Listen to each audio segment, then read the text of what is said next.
High guys, welcome back to my channel Runudi's passion. আমার ছেলে জানেন কালকে রাত্রে হঠাৎ করে সারপ্রাইজ দিয়েছে, আর রাত্রি 3:30-র সময় এসে গেটের সামনে ফোন লাগিয়ে বলছে, মা ঝটপট এসে দরজা খোলো, দেখো কে এসছে। আমরা তো দুজনে মিলে ঘুম ভেঙে পুরো হকচকিয়ে গেছি। রাত্রি 3:30-3:30-র সময় কে এলো? তারপরে গিয়ে দেখছি ও এসে দাঁড়িয়ে রয়েছে। তাই আমিও ভাবছি ওকেও একটু কিছু সারপ্রাইজ দেব। তাই আজ আমি পিৎজা বানাবো আর চিকেন পকোড়াও বানাবো, কিন্তু ওকে আমি বলবো না। হ্যাঁ, ওর জন্য এটা কিন্তু সারপ্রাইজ। তো আমি আজ 2 রকম পিৎজা ও 2 রকম পকোড়া বানাবো। একটা হচ্ছে আমি চিকেন পিৎজা বানাবো আমার ছেলে মেয়ের জন্য, আর আমার হাজব্যান্ডের জন্য পনির পিৎজা বানাবো। পকোড়াও আমি 2 রকম বানাবো, একটা পনির পকোড়া আর একটা হচ্ছে ওদের জন্য চিকেন পকোড়া। তো যাই হোক, এখন বানানো স্টার্ট করে দিয়েছি। কেমন লাগছে রে? মুখটা তুলে একটু বল রে।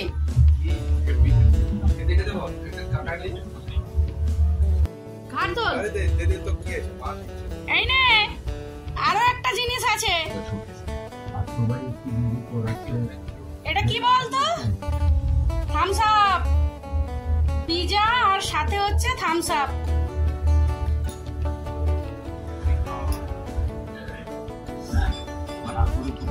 এই যে দেখ, থামস আপ।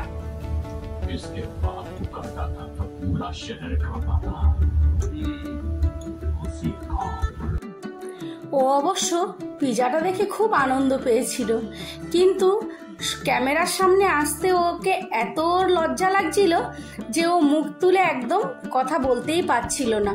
আর ওইদিকে আমার হাজব্যান্ড বলে যাচ্ছে, শুধু ছেলেকেই সারপ্রাইজ দিচ্ছ, আমার সারপ্রাইজটা কোথায় গেল? যাই হোক, তো এটা আমার বরের জন্য বানিয়েছি। এটা হলো গিয়ে পনির পিৎজা। আমরা পেঁয়াজ রসুন খাই, তো সেই কারণে এই পিৎজাটার মধ্যে আমি পেঁয়াজ রসুন পনির সব কিছুই দিয়েছি। যদি আপনারা ভেজ হয়ে থাকেন তাহলে শুদ্ধ পনির পিৎজা আপনারা বানাতে পারেন। সেই ক্ষেত্রে পনিরে শুধু অল্প একটু জিরের গুঁড়ো আর ধনের গুঁড়ো দিয়ে ম্যারিনেট করবেন। আর আমি চিকেন পকোড়াও বানিয়েছি, আর আমাদের জন্য পনির পকোড়া বানিয়েছি। এটা হলো পনির পকোড়া, আর চিকেন পকোড়া আমি আমার ছেলেমেয়ের জন্য বানিয়েছি। চিকেন পিৎজা, পনির পকোড়া, চিকেন পকোড়া সমস্ত ভিডিওই আমার চ্যানেলে রয়েছে। যদি আপনারা কেউ দেখতে চান তাহলে অবশ্যই চ্যানেলটাতে ক্লিক করলেই আপনারা আমার 2টো রেসিপি দেখতে পারবেন।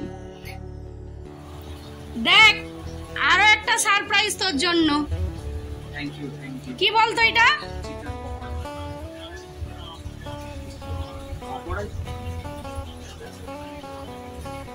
কেমন সারপ্রাইজ? পিৎজা আবার চিকেন পকোড়া। কেমন হয়েছে রে? তাকিয়ে বলতে পারছিস না?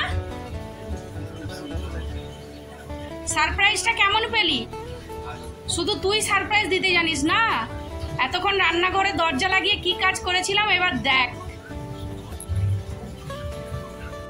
যাই হোক, 2টো আইটেমই বানিয়ে ফেলেছি এবং ছেলেকে আনন্দ দিতে পেরেছি, এটাই আমার কাছে সব থেকে বড় আনন্দের। ও 2 দিনের জন্য মাত্র এসছে, তো 2 দিন পরে ও আবার কলকাতায় ফিরে চলে যাবে। ভিডিওটা যদি আপনাদের ভালো লাগে তাহলে একটি লাইক দেবেন, আর যদি আমার চ্যানেলে নতুন বন্ধু হয়ে থাকেন তাহলে প্লিজ প্লিজ প্লিজ আমার চ্যানেলটি সাবস্ক্রাইব করবেন। সবাই ভালো থাকবেন, সুস্থ থাকবেন, সাবধানে থাকবেন। চলুন বন্ধুরা, আজকের মতো বিদায় নিচ্ছি।